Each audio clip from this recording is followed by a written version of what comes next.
Black Museum, the repository of death. Here in the grim stone structure on the Thames, which houses Scotland Yard, is a warehouse of homicide, where everyday objects, a goldfish bowl, an automatic gas range, a child's perambulator, all are touched by murder.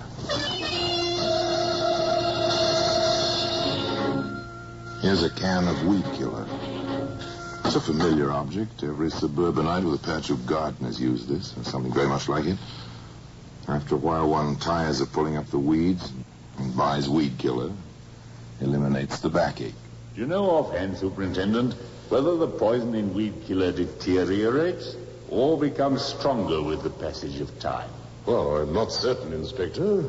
Any chemist could answer that, I imagine. In this situation, some chemists will have to answer that. Well, today, that can of weed killer can be seen in the Black Museum.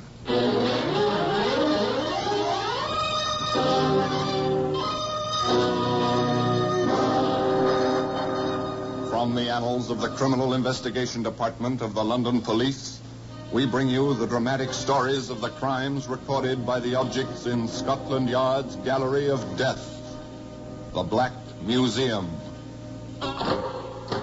And here we are, in the Black Museum, Scotland Yard's mausoleum of murder. Yes, here lies death. Here it is, preserved in objects which seem to reflect the horror of the crimes in which they once played their parts. Here's an arrow, full-feathered, tapered, cleanly steel-tipped. It's a graceful object made for flight and skill in an ancient art. Even in the act which brought it here, this weapon was thwarted. No arching bow sent it on its way. A powerful hand thrust sharply in the dark. And this arrow turned dagger and stabbed her life away. And here's a chalice, jeweled, lovely. It's a work of art. Hard to find it here. And yet this achievement of the goldsmith's skill carried murder within its curving bowl. Yes. Now here we are. Here's the tin of weed killer. It's dried up now. Its contents are forever useless for any purpose. Still, was the poison it once contained any more powerful for evil than the hidden poison which flowed through the place where this tale took place? It was, in fact, a lovely place, an English village. Its single street strung like a hammock between two hills, on one of which stand the remains of an ancient Norman castle. An ideal place to live, one would say, as John Ashley very often said to his wife Helen and his daughter Joy. Remember, Helen, how we used to wish for a life like this when we were struggling in London? Before you came to us, Joy, my dear. I remember. You've accomplished it for us, John. You may clear the table, Sarah. Very well, ma'am. From all the stories you told, Dad, I'll never marry a young lawyer. Oh, you might do worse. You might do worse at that. What's the matter, Helen? Oh, that pain again, John. Oh, it'll pass as soon as I've had some tea. I wish you'd see Dr. Gordon about this, Helen. It worries me. Oh, yes, a very nice place to live. And a nice family in the house on the slope of the hill. An occasional complaint, of course. Even an occasional disagreement, but everything quite normal. Except to certain people in the village below.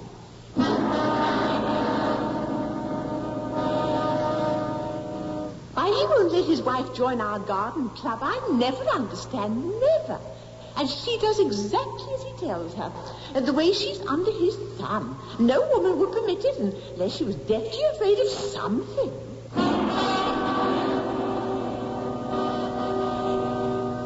That was Mrs. Brooks. Very interested in gardening is Mrs. Brooks. Her husband sells the gardening tools and materials locally. Very interested in better trees and flowers.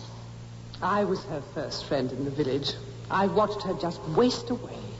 It must be his fault. You know, sometimes I believe he beats her.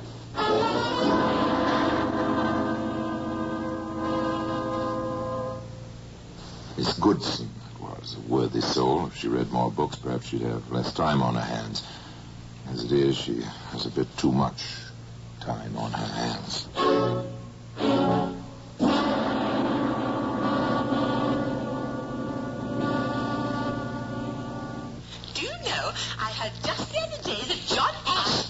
doubt it, not for a minute. Wait till Martha Gordon hears of this. Well, I'd like not to believe it, but if you tell me, dear. No question, my dear, no On the best authority, my own eyes. If there is something to be done.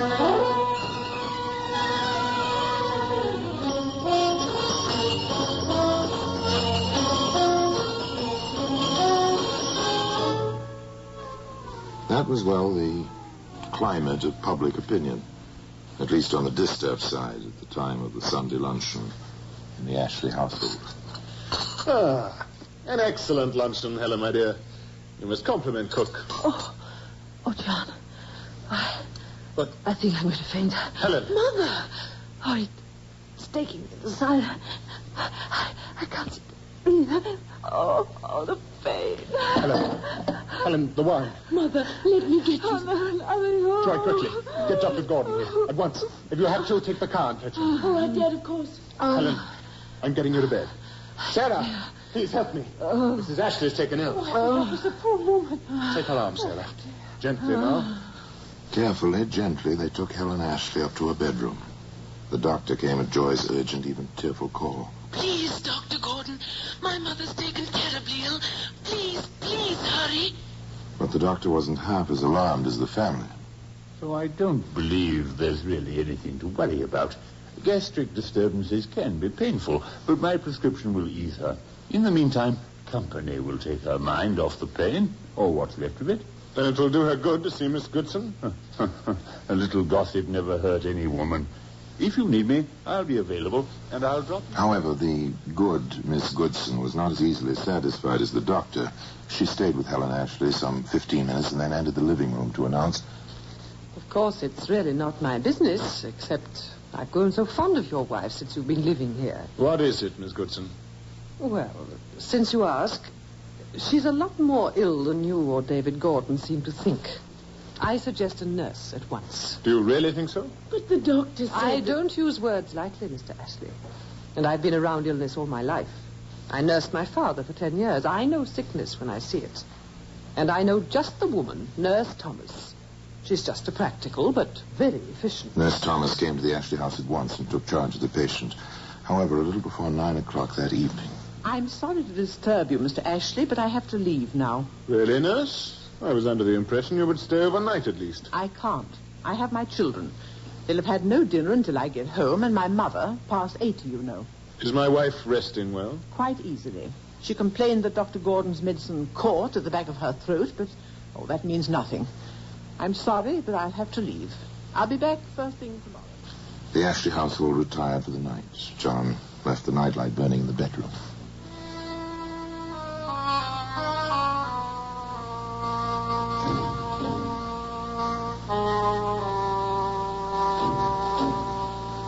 At 2 a.m., John awoke, looked at his wife. Then he stumbled to the door of Joy's room and knocked. Dad, what is it? Joy, your mother is dead. Helen Ashley passed away in her sleep.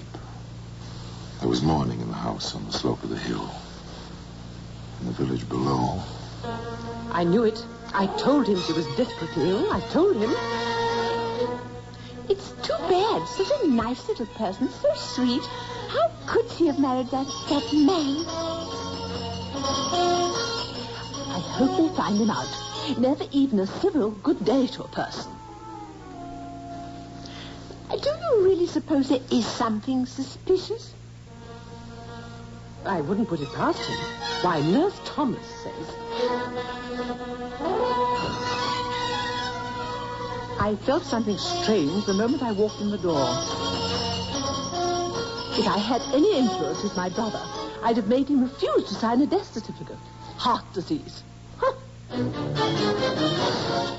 It was talk, idle talk. At least it seemed so at first.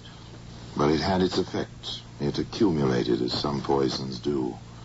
And it had a result, as some poisons do. Here's another of these letters, Superintendent. Oh, any signature this time? Yes, sir. That's a change. Who's it from? It's signed by Nurse Thomas. It's a bit vague, sir, about on the same lines as the other anonymous letters which we've already received. Oh, all right. Well, let me have a look at it. Dear sir, I have come to the conclusion that it is my duty to draw your attention to the rumors which are common knowledge throughout the neighborhood concerning Mr. Ashley and the recent death of his wife, Helen. I can claim to have a personal knowledge of the case, as I was the nurse in charge. Now, what do you make of that, Sergeant? There's certainly nothing anonymous about this letter, sir. I feel that you should know my suspicions are shared by friends and neighbors of the Ashleys, and that all of us consider our duty that justice should be done. Yours truly, etc. That justice should be done. Oh, well, we shall see. Sergeant. Yes, sir? I think we'd better have a little talk with Nurse Thomas.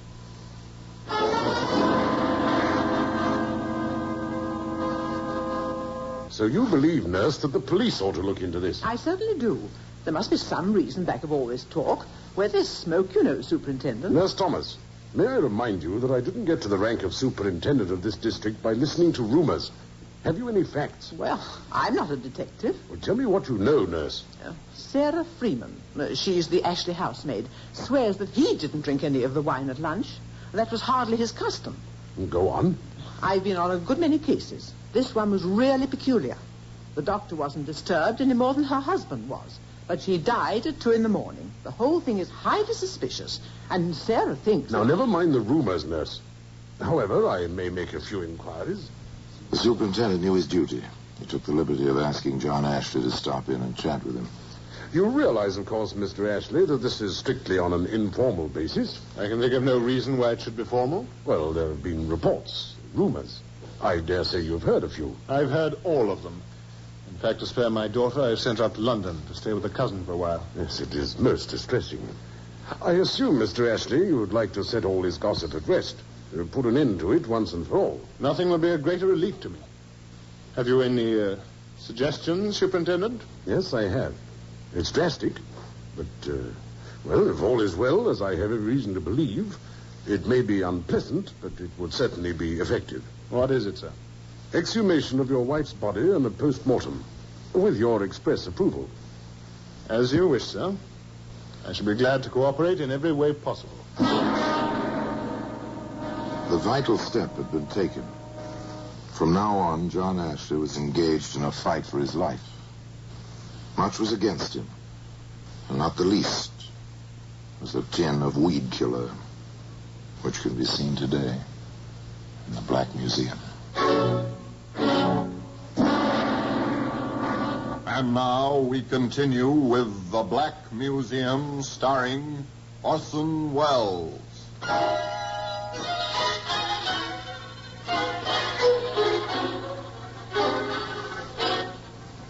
They did not permit Helen Ashley to rest for long. The exhumation order was signed and the post-mortem proceeded. Shortly thereafter, a coroner's inquest was held. The jury were all natives of the district, of course, all of them with some contact with the rumors which seemed to grow wilder and more frequent as the secrecy continued. There were 3 witnesses at the inquest. First, Dr. David Gordon himself. Yes, I performed the post-mortem and the subsequent analyses. What did he find? My findings were confirmed by the analyst for the Home Office, to whom I transmitted them through the Superintendent of Police, together with the necessary items for his own tests. And the report, Doctor? Helen Ashley's body contained 18 milligrams of arsenic, sufficient indeed to cause death. Mr. Brooks, purveyor of gardening tools and materials, being away on a business trip, Mrs. Brooks took the witness stand. Yes, when my husband is away, I run the business. I'm completely familiar with all his records. Oh, you are you? What about it? Well, less than 2 years ago, we sold a tin of weed killer to Mr. Ashley. The brand was that type which contains arsenic. The third and last witness was housemaid Sarah Freeman. Mr. Ashley was in the pantry where the wine was kept for 10 minutes at least that Sunday. I know, because he held me up setting the table and all. Did she serve any particular item that day? There was the wine. It was Mrs. Ashley's favorite brand. She always took a glass with a big meal of the day. The bottle was open in the pantry. And, of course, Mr. Ashley did not drink any that Sunday. I offered it to him myself. He refused, and I poured some for the poor lady. The verdict to the coroner's jury is obvious, isn't it?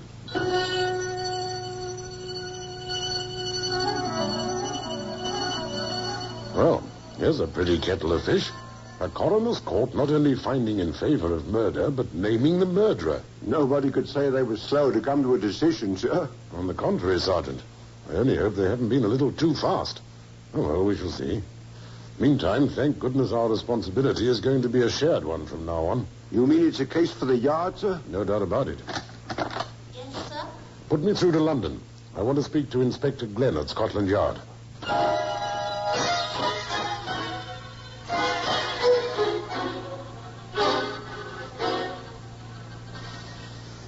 Glenn here? This is Superintendent Maxwell. You remember the case I sent you the papers on last week, Inspector? The Ashley case? Oh, yes. Any developments? There certainly are. If possible, I'd like you to come down here straight away. I'm glad Scotland Yard has come into this, Inspector. What with the verdict and all, we're hardly equipped down here to complete the evidence. The verdict, yes. We find that Helen Ashley died of acute arsenical poisoning and that the poison was administered by her husband, John Ashley. I've seen a few cases with more complete evidence in my time. Yeah, no doubt. So have I. But what can we do? Besides arrest Ashley and have him arraigned? Nothing, I'm afraid. Nothing at all. Well, he hardly seems the type to obstruct justice by running away. Far from obstructing justice, John Ashley helped the authorities in every way he could. I understand, Inspector. What did you say your name was? Glenn. Inspector William Glenn, CID. Yes, of course. I assume you'll be looking for the weed killer there's been so much talk about. Yes, we will.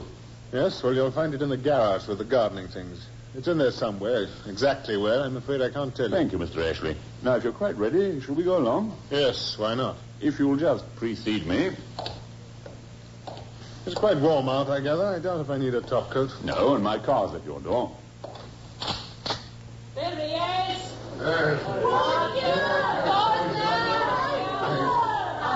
I'm sorry, I didn't know they'd gathered out here. We could have used the back way. Oh, no matter. I can face them. I won't do anything but call names.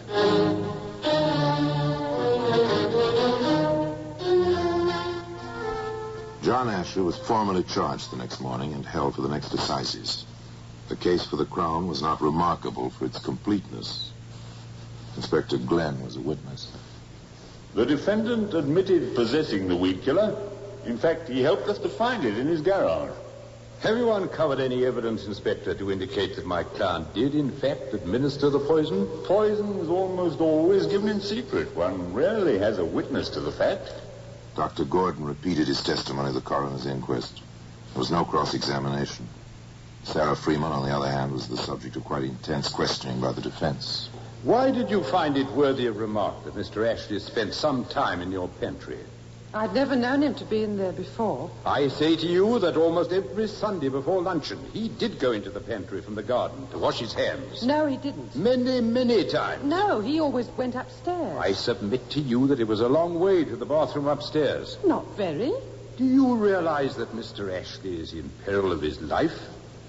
Yes, sir, I do. And you stand here swearing that it was unusual for him to use the pantry to wash his hands? Yes, sir, I do. Sarah Freeman, are you telling the truth? I swore on a Bible, sir. Are you telling the truth? Yes, sir, I am. No further questions. Next in the parade of witnesses was Nurse Thomas. She told her story, her experience, and her suspicions. Once again, counsel for the defense took over. You are a practical nurse, is that correct? I am. You are not registered. Your training has not been formal. I know my job. Answer the question. I know my job. But you are not a registered nurse. I am a practical nurse. When you left the Ashley house at 9 o'clock, were you satisfied that the patient was in no danger? I had to go home. If you felt she was in danger, would you have gone? I had to go home. For personal reasons? My mother is past 80. My children needed their dinner. I suggest to you, Mrs. Thomas, that a registered nurse would not have left. Then you were satisfied that the patient was in no danger. I had to leave. I told Mr. Ashley. Did the patient complain to you about the medicine? She complained to the maid. The maid told me. What did you do about it? I tasted it myself. Did the medicine affect you? Not at all. What was the dose? 2 teaspoonfuls and a little water 3 times a day. Did you give the medicine before you left? I did. And you were satisfied there was no danger to the patient? I had to go when I did. Very well. You had to go when you did. That is all.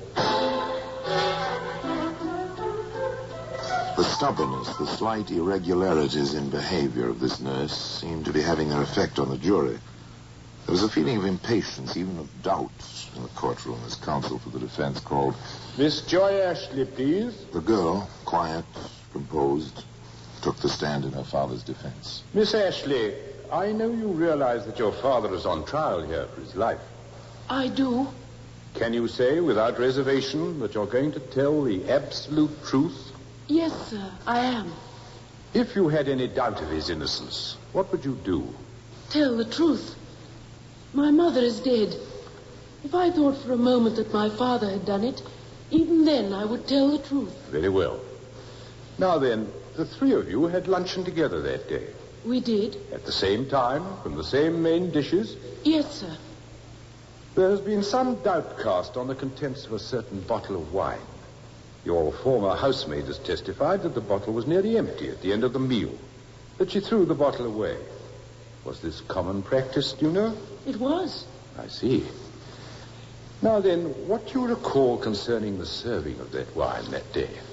Sarah, the maid, offered it to my father first, as she always did. Did he accept it? No, he did not. What did the maid do next? She offered it to my mother. Mother took some. And then? Then Sarah offered it to me.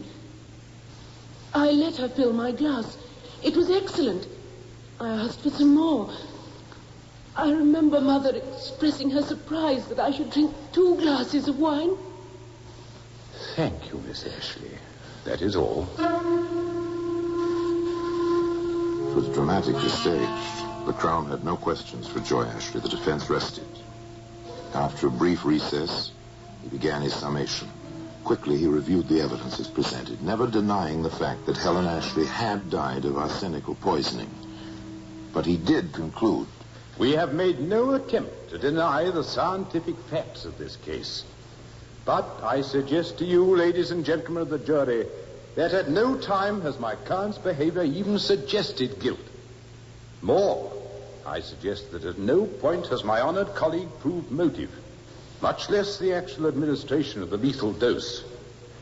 And I go on to suggest that there exists a reasonable doubt concerning my client's guilt in this matter.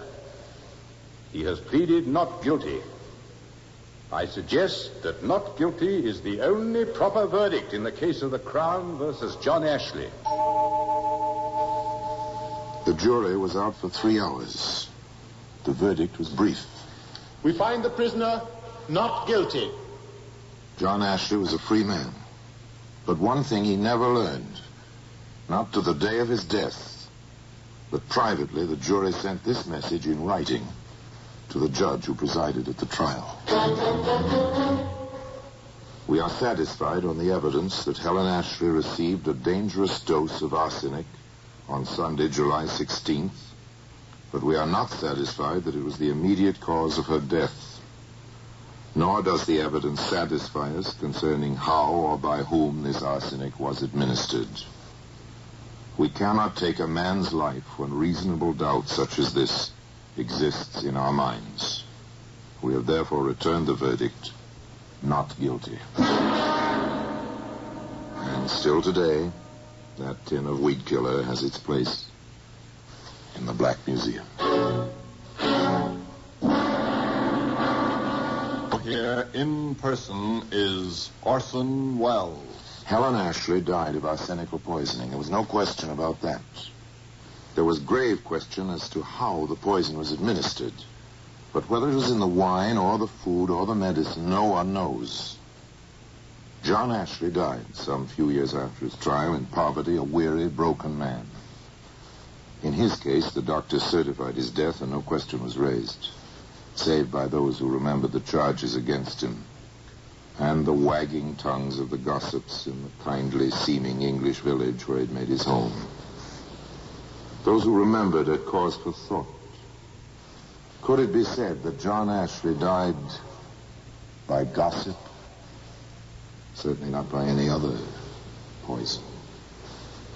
Now, until we meet next time, we meet in the same place, and I tell you another story about the Black Museum.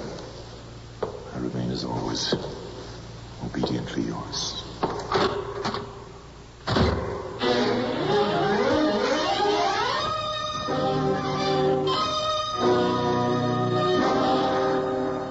The Black Museum, starring Orson Welles, is presented by arrangement with Metro-Goldwyn-Mayer Radio Attractions. The program is written by Ara Marion, with original music composed and conducted by Sidney Torch. Produced by Harry Allen Towers.